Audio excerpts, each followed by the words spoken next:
कराची के national stadium में आएंगे भारतीय टीम के कप्तान रोहित शर्मा। इंडिया ने बड़ा जोर लगाया कि टीम नहीं जाएगी, लेकिन जब एक आ रहा है तो भाई बाकी 15 भी आ जाते हैं। और 16-17 तारीख को कहा जा रहा है कि कराची के नेशनल स्टेडियम में आईसीसी चैंपियंस ट्रॉफी की इफ्तिताही तकरीब होगी, जिसमें जाहिर बात है तमाम कप्तानों ने शिरकत करनी है। तो उसमें अगर इंडिया नहीं आएगा, भारत नहीं आएगा, तो कितना अजीब सा लगता है। तो अब भारतीय मीडिया ने भी कहा है कि भाई रोहित शर्मा पाकिस्तान जाएंगे। खबरें गर्म है, एन मौके पर अगर कुछ तब्दीली हो जाए, वैसे होती तो नहीं है, रोहित शर्मा आएंगे। वेलकम रोहित शर्मा, आप आए, हमें बड़ी खुशी होती कि अगर भारतीय टीम भी खेलने आती। अब बात यही है कि जेशा को भी आना पड़ेगा, इफ्तिताई तकरीब में आईसीसी के वो हैं, तो जब वो आ सकते हैं, रोहित शर्मा आ सकता है, तो भाई अगर उनके साथ विराट कोहली या दीगर लोग भी आते तो इससे क्या होता। मेरा ख्याल भारत के इस फैसले से, या जो कुछ भी ये जंग हुई, अब तो खैर हो गया कि ना हम आएंगे ना आप आएंगे, और दोनों जो है वो दूसरे की गली में जाके क्रिकेट खेलेंगे। तो बात यह कि ना हमें मजा आएगा ना आपको मजा आएगा। पाकिस्तान इंडिया का मैच हो और दुबई वाले बैठ के तालियां बजाएं। यकीनन दुबई में भी पाकिस्तानी लोग भी मौजूद हैं, भारतीय लोग भी मौजूद हैं, लेकिन मजा ये आता कि ये क्रिकेट मैचेस जो होते, पाकिस्तान में आईसीसी चैंपियंस ट्रॉफी, हम इंडिया गए थे वर्ल्ड कप में शिरकत के लिए, आप यहाँ आते, इससे क्रिकेट को तकवीत मिलती है। और हालात तो चलते रहते हैं, तमाम चीजें होती रहती हैं। तो अब खबरें गर्म है। और दूसरी खबर भाई ये बड़ी अजीब सी है। मैंने कहा ना कि पाकिस्तानी और भारतीय क्रिकेट और लोगों की जो सोचने समझने और सूंघने की सलाहियत है वो एक सी है। अब क्या हुआ है जी, भारतीय टीम की जो परफॉर्मेंस खराब गई है, उस पर कहा जा रहा है जी आप फैमिली को लेके जाते हैं, ठीक है, तो इसकी वजह से हो जाती है 45 दिन का टूर है, तो उसमें जनाब 10-11 दिन आप इमीडिएट फैमिली को रख सकेंगे। मतलब आप ये समझते हो कि विराट कोहली जो रन नहीं कर रहा था वो अनुष्का शर्मा की वजह से नहीं कर रहा था।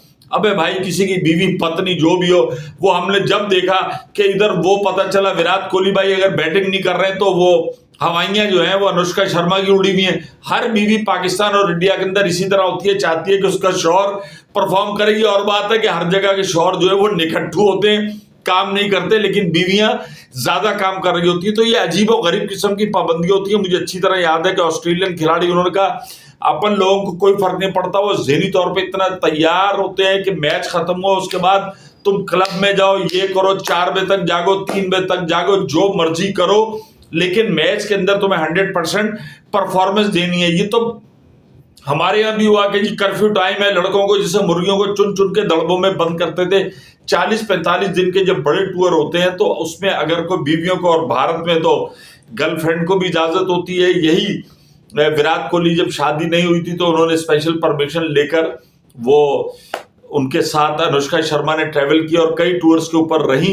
तो अब ये एक नई पख जो लगा दी गई, इससे होगा कुछ नहीं, खिलाड़ी और ज्यादा डीमोरलाइज होते हैं। गौतम गंभीर साहब के भी सुन रहे हैं कि भाई उनकी कुर्सी भी छिनने वाली है। तो ये आप देखें पर्सनैलिटीज का कितना फर्क होता है। जब तक राहुल द्रविड़ इस टीम के साथ जुड़े हुए थे, वो एक आदमी की जो कूल एंड कामनेस होती है ना, वो टीम के अंदर आती है। टीम के जो बड़े होते हैं ना, उनका जो सोचने का स्टाइल, करने का स्टाइल होता है, वो नीचे तक आता है। तो राहुल द्रविड़ की जो शख्सियत का जो एक जिसे कहना चाहिए अरोमा था, वो टीम में नीचे तक आ रहा था। गौतम गंभीर आपको पता है जरा सा, वो भी जो मुंह में आता है वो ठक ठक करके, तो वो एक कोई मुझे परेशान टेंशन वाले आदमी नजर आते हैं। तो भाई ये 2-3 चीजें थी। रोहित शर्मा आ रहे हैं, वेलकम, हम बड़ा बेताबी के साथ इंतजार कर रहे हैं। और यकीनन पाकिस्तानी जो शायकीन है वो एयरपोर्ट से लेके स्टेडियम तक मौजूद होंगे, उनके साथ सेल्फी लेने के लिए, उनके ऑटोग्राफ लेने के लिए। क्या ये अच्छा होता है कि टीमें आती हैं। और दूसरी बात ये कि भाई मत करो इस किस्म की हरकतें कि खिलाड़ियों के साथ उनकी इमीडिएट फैमिली नहीं रहेगी, इससे रन नहीं बनेंगे, खिलाड़ी और ज्यादा टेंशन का शिकार होंगे। अपनी टीम की मैनेजमेंट पे तवज्जो दें, जहां कमी बेची है, जो बेंच पे बैठे हुए उनको लाएं, जो अब रिटायर होना चाहते हैं, जिनकी क्रिकेट खत्म हो गई है, उनको घर भेजें। इस किस्म की बातें करके पाकिस्तान टीम हो या भारतीय टीम हो, वो कभी भी जीत के ट्रैक पे वापस नहीं आती, बल्कि उसको और ज्यादा नुकसान होता है। और टीमों को जितना ज्यादा नुकसान होता है, उनका नुकसान पूरा होने में फिर उतना ही समय लगता है। तो भाई होश के नाखून लो और उससे तक हो जाओ शार्ट।